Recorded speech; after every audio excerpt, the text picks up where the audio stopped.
what's up, coders? This is Derek from the Derek Codes YouTube channel, and today we're going to be branching off some of the most recent videos that we've created, and we're going to be working with Laravel to build out a real Laravel API that actually stores data and then feeds it back to you as an index. And this is really, really important. This is going to be a lot of the work that you do now and moving forward for the nearest future that I can see, is using an API. And an API is something obviously you use when you have a form on a website and it kind of goes out in the background to using Ajax, let's say, to actually post data with a contact form, or to record data behind the scenes when someone's collecting metadata on the website when someone's clicking around or something like that. So this is really important stuff. And to give you an overview of what we're going to be approaching today is we're going to be creating controllers, which is the method at which kind of controls your data coming from a view or coming from an API. It kind of handles where does things need to go. We're going to be creating routes, which routes are kind of like your pathways of an API endpoint or a view on a website. So it's basically any type of channel that you can think of to get somewhere on the website. Then we're going to be diving into creating the migrations, which a migration is how you build a database structure. So the tables and columns and whatnot that are part of that. Models, which models are how Laravel communicates with the database. It doesn't actually connect with the database directly. It actually goes through models. And then we'll be putting all that together, and it'll be pretty exciting. So stay tuned. Let's get started. All right, let's dive in and create our controller. We're going to be creating an example controller. We're going to kind of pretend that we're creating a contact form. It'll be kind of a good use case here. So we're going to create our contact controller, and we're going to have two methods that we're going to create on that controller. One's going to be the store method, which is how you save things, and the other one's going to be the index. And as I mentioned previously in the other earlier videos in this series, Laravel comes pre-installed with what they call the artisan command. And the way you run that is when you're cd'd into that specific directory, you can write php space artisan and hit enter, and it'll give you all the list of all the commands that it provides you, and it's pretty extensive. You can do quite a bit here, but what we're going to be focusing on here, try and find it here for you, is the make command. And you can actually make quite a bit of stuff here, and we'll get into making models, but right now we're going to get into making a controller. So this actually makes a controller for you. It's really handy. So using php artisan space make controller, you can specify the name of the controller you want to create. And ours is going to be called the contact controller. But what's really cool about this command is that you can actually have it populate some of these methods for you. So we're going to actually say it's a -r, which is a resource, or you can use -- resource. If you ever need help with what are the different options, write -- help at the end of that command and hit enter, and it'll give you all the different options that it'll specify. And you can see there, here's this resource information that we're going to be using. The other thing that we're going to do is organize our code. So you can have different controllers that do different things, right? Like web controllers, API controllers, they do different things. And I like to organize my code in a way that this controller is for my API. This is something a website's going to use to hit this endpoint. So I'm actually going to put into a folder, if you put API / contract controller, as I've done here, it'll actually create a folder called API in the controllers folder. So it'll kind of just help you keep your things organized. Now let me pull over to my code editor here. I'm going to go to app, HTTP, controllers, and there's that API folder that we just created. It auto jumped in there. Go ahead and click on that, and here's our contract controller. And as you can see, it created a class with an index, a create, a store, and obviously the store and the index are the two that we're going to be working with, and a bunch of others like a show, an edit, there'll be a delete, an update in here. They're all in here. But just for fun, let me show you what it would look like if you didn't put that -r in there. So let's create a new API controller. We'll call it test controller. And we're not going to put that -r. We're not going to make it a resource. So back over to our code editor. I'm going to refresh my code here, pull up my test controller. You can see it's completely empty, which I don't know about you, but I've never created a class that was completely empty before. You get that in models sometimes with Laravel, because sometimes it knows what a database model is, and it can just run with it if you don't need to change too much. So it is possible, but for controllers, I've never seen it happen. So creating an empty controller is not very helpful. I usually like to use that -r. Really pre-populates a lot for you, so it's really helpful. So the next thing we want to do is actually create our routes so that we can actually have a way to get to these different methods on our controller. To actually post our contact data and then list it back to us for whatever purposes we might need. But before we do that, I don't like messy code, so I'm going to delete this test controller here before this gets any further. Awesome, done. All right, so now let's navigate off the root tree here to the routes folder, and we're double click on api.php. So routes, again, like I said before, is how Laravel knows this is a pathway and how to get to a specific controller method in your architecture. There's web routes for your website, of course, and there's API routes. So we're just going to focus on the API routes today. The first thing we want to do is add in the controller that we want to reference in our routes. So this is kind of what they call adding scope. We don't want to have to like type out when we're building something app, HTTP, controllers, API, contact controller every single time. It would get really long, really annoying. So we're just going to make our script here recognize that we're going to be looking at an app, HTTP, controllers, API, contact controller. It's kind of bringing that into our scope first and foremost. So then we can just copy this and use this later on. The first thing we'll do is create our post route. This is how we're going to be actually storing data.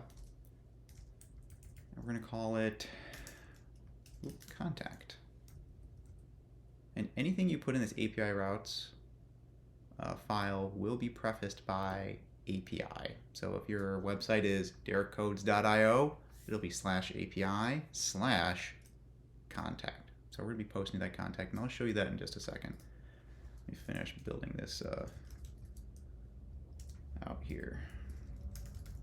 And like I think it mentioned earlier, when you post something and you're trying to store it, that method on that controller is called the store method. So what we're doing here is we're creating a route. It's going to be a post method.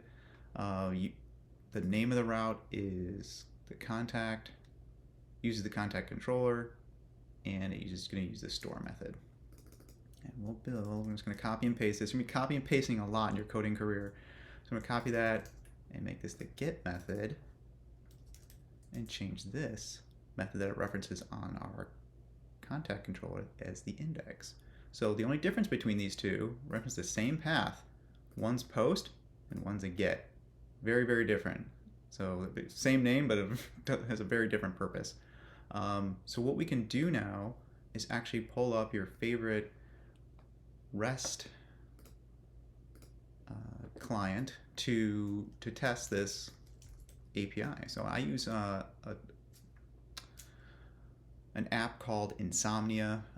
There's something called Postman out there as well. You're probably familiar with that already. But let's go ahead and start building this out. So this is my website /API/contact, and this is a GET request. Get, I'm going to say contact index. So this is going to basically return all of our contact stuff to us at some point. And we actually got a 200 OK. That's really surprising. Normally when we code stuff, it usually breaks the first time, and then you go around and fix it, right? But that was pretty cool. So the next thing I want to do, I'm going to duplicate this and create the contact store. How we're going to actually post stuff. So you just do a post, I hit it, I got a 200 success. That's awesome. There is nothing worse when dealing with APIs, you'll find, than a success or even a failure that doesn't give you a response like this. It is like the biggest pet peeve when you're working with APIs. Or did it work? I don't know. That would be great. This is called stateful network communication here. It would be great if you could give me a status, right? So this is pretty cool. Something I always do, I jump over here to my controller, and the first thing I'll do when I'm working on something is I will actually build out a sample error response. And I'm going to show you what that looks like. Give me 1 second here. All right, so by default, the first thing I do is I start building out the return response. It's going to be JSON. That's going to be status 0. Cool. I'm going to copy this, another copy and paste. I'm going to go down to the store and do the exact same thing. So by default, right now, we're going to go back over to an Insomnia, our REST kit. I'm not sorry, REST kit, REST client, and hit our store. We get a status 0. Beautiful thing. Contact index, status 0.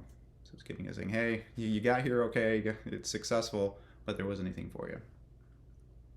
Now let's dive into migrations and setting up the database. So Laravel has something called migrations. A lot of different MVC platforms have something called migrations or something like it. Basically all it means is it's a way to create your database, your tables and whatnot, to commit that to some type of versioning system. So you can't commit your database, or you could if you want. I guess you could dump your entire database and commit it to GitHub or Subversion or whatever service you're using for version control, but it's not really recommended because it'd be a big file. So what they do is have these migrations, these script files that you can commit that any team member can then run to get the exact same structure is that you have. So if you have to add a column, you do it via migration. That way everybody on your team gets that exact same column the exact same way. So go back over to terminal. We're going to use PHP Artisan again to make a migration, and we'll call the contact table. And I'm going to use these handy attributes to these command line tools as well. So I'm going to add -- table. I'm going to call it contacts. Laravel likes to use snake case when it's referencing data. So you have a table of contacts. When you have a model, it's referencing one row on that contacts table. So you have a contact. So just something to kind of keep in mind, to kind of play with their rules. Makes it a lot easier because then when they auto look for the nomenclatures that it's looking for in its system later on, we'll get into that. It makes it a lot easier. And you don't have to specify the table name. It already just knows. All right, so I'm going to go ahead and hit enter. This is creating the script file for us, slowly but surely.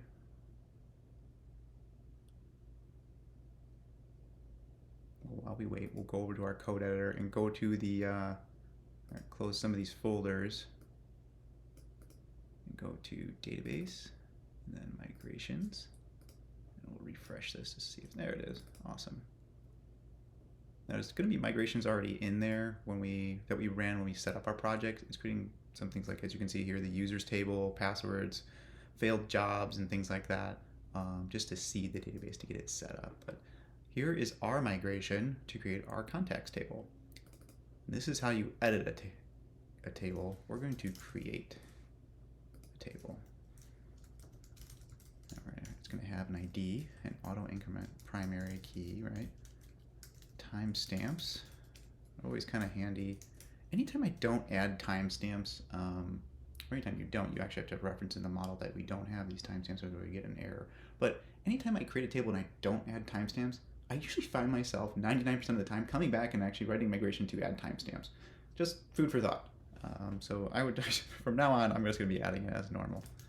So table, what are we going to have in our context table? We're going to have a name, right? So the string, it's going to be called name. We're going to add, let's say, a string of email and a string of comment. What the person say, what do they want, right? Strings are usually limited at 256 characters. People can write quite a bit. So let's actually just change this to a text field, which is kind of in MySQL and MariaDB and whatnot, it's considered a blob. It's kind of a funny name, but what it means is just it's unlimited. Whereas unlimited as I guess a server's memory is, right? Or disk space. So it's gonna be pretty big. So we'll just leave that there. So this is what they call the up portion of the migration. So when you run your migration, it's going to be running up and creating this table. But the other cool thing about migrations is that you can roll back. So if you're going to have problems or issues, so they have the down feature as well. But before we get into writing the down portion where we're dropping our table, I actually just noticed that I mistyped something here. This is not time stamps. This is that's time stamps. Go ahead and change that here. All right, so we're creating our ID, our name, email, comment, and timestamps. Now we're going to change this to drop if exists contacts table. So if you actually run this migration, it'll check to see if the table exists and drop it if it does. Otherwise, it'll provide you an error if you already drop the table using like phpMyAdmin or your favorite SQL, client. So let's go ahead and jump over to terminal and give this a whirl. So again, we're going to use that php artisan command to run our migration. So we're going to type php artisan migrate. Go ahead and hit enter. And it's going to prompt you, are you sure you want to do this? Because we are in a production environment. Production just meaning we don't have any dev tools or debugging tools turned on because our application is on the web for the world to see. So type yes, and we got an error. What was our syntax error here? Oh, we forgot a semicolon. This beautiful thing gives us these errors right in our context for us to handle. Try it again. Awesome. This time it was successful. Good deal. So now that we've actually created our migration, we can't use that table yet in our controller. We actually have to create what's called a model, and the model is what Laravel uses to reference this contacts table. So we're going to use artisan again. Make model. It's going to be called the contact model. And again, it's not the contacts model. It's a contact model because you're referencing when you're referencing a model, you're going to be referencing one row. So let's create that model for us. And where that goes is in the app folder as well. Models. There's our contact. And here's that empty class that I said you would never use. And here it is. And since we used Laravel structure, we used our timestamps, we used an ID, a column called ID for that auto increment. It has everything it needs to manage this itself. We don't have to do anything else. But if you change it called, instead of that auto increment ID, if you didn't call it ID, let's say you called it contact underscore ID, then you'd have to tell the model, and you can find that in the documentation as to where you would do to actually change the primary key. But we don't need to do anything. So our migration is done, our model is created. Now we can get into the fun stuff, actually jumping back over to our controller here and updating it to spit out data in the index and store data using our store method.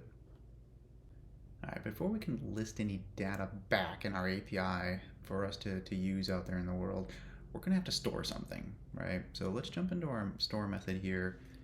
And we can't just stuff stuff into the database. Laravel is great about filtering the data for SQL injection so that no one can hack us, but we have to make sure that there's data there to shove into the database before we start shoving stuff, right? So what we're going to do is say if request has name. So what this will do is actually allow us to check to see, does the request that's coming in, the store method, actually have a post variable called name that's filled out? We don't have to want to type out request has name, request has email, request has comment. We're going to actually create this as an array and add in the fields that we need. So if we jump over to our RESTKit client, I keep calling it RESTKit, my apologies, our REST client, and tap on our store here, go and refresh it, we're still getting a status 0, which is a good sign. We don't have any errors. Because when we post something, we want it to get in here only if it has all these items, right? So what we're going to do then is create a new contact variable with a new app models contact model contact save. What this is to do is create a new contact model and save it. Before we can save it, we gotta add some stuff, right? We gotta add the name. So request name contact email equals the request email. It's convenient because I named all of my database columns the same thing as my request variables. So this is pretty convenient, but a lot of times, you know, when you're working with other developers, it's not that convenient. All right, so I think that looks good. Go over here, we're gonna hit refresh, and we're still status 0. We're gonna make this return a status 1 when it's successful, right? You see, they're still not successful because we haven't added those request variables yet. So we're gonna add a name, Derek Codes. The email is Derek at derekcodes.io. And our comment is, this is great. Go ahead and hit refresh. And this time, we get a status 1. Awesome, we did it. We actually saved this into the database. Let's go back over there and just confirm, though, it's nice to actually get the record back when you actually store something. Just getting a status 1 is nice, but let's actually return that contact record back as well. Like that. Saying, hey, this contact model, just go ahead and return it with our JSON. Now we refresh, it creates another one. This is ID number 2, because we already created one new one, and it returns all this data back. So there's the name, the email, our comment, and then the timestamps, the updated and created timestamps. So our store is completely finished. Let's go over to our index, refresh that. It still returns status 0. That's unacceptable. So what we want to do, let's copy this success message here and go up to the index. Do some magic here. So let's say if contacts equals app models contact get. We're going to get all of our contacts, right? Put this in here. That way, if there are contacts, it'll return them. Change this to contacts. Change this to contacts. So what this is saying is we're going to get all the contacts from the contacts from the contacts table using the contact model, right? We're going to get in all of them, and we'll return status 1, and we'll return all the contacts. Otherwise, if there aren't any, it'll return status 0. So let's hit our refresh here. Beautiful. There they are. Let's take this a little bit further, though. Actually filter down some of the data it's returning. You know, if you're looking for display purposes, you know, on your website, let's say the name, email, and comment. Let's say we just want these 3 things. We don't want to return ID and created timestamps. It's just adding additional bloat for no reason, right? So select, we're going to tell it what we want to select. Name, email, and comment. That looks good. Go ahead and refresh. And now it's just returning the name, the email, and the comment. And it'll save a lot of data that it needs to return. But like I mentioned before, I like clean code, and this is getting a little messy for me. So I'm going to take this query out of here and put it up here. And you can format it a little bit too, like this. So now it's getting all these contacts, and I'm going to say, if this is not empty, so get all the contacts. If it's not empty, return it. Otherwise, return a status 0. I think that looks good. Let's go back over to here. Beautiful, and see what it returns. Still returning, still working, so it's great. The code's a lot more readable for the next person who jumps on here. I think we successfully built out quite a bit today, and I know it's a lot of information, but it's a lot of great information that you're going to need from here on out when you're building out APIs. It doesn't matter if this is Laravel or this is your first project, an internal project, or if you're working for somebody. This is going to be the information that you're going to utilize day in and day out for years to come. We covered selecting data specifically from a contact model. We're returning JSON in an API. We're utilizing an index. We're utilizing a store method in our routes file, created migrations, created those database entries. We did a lot of information. We did a lot of really cool stuff. Don't forget to check out the next videos though, where we're getting into what's really, really cool is Laravel's validation rules, where we can actually clean this data and ensure this email field that someone's passing in is actually an email address. So it's really, really cool. Be sure to check that out and post any comments below that you have, any suggestions, comments, thoughts, ideas for next time. Please let me know. Be sure to like and subscribe, and thanks for watching.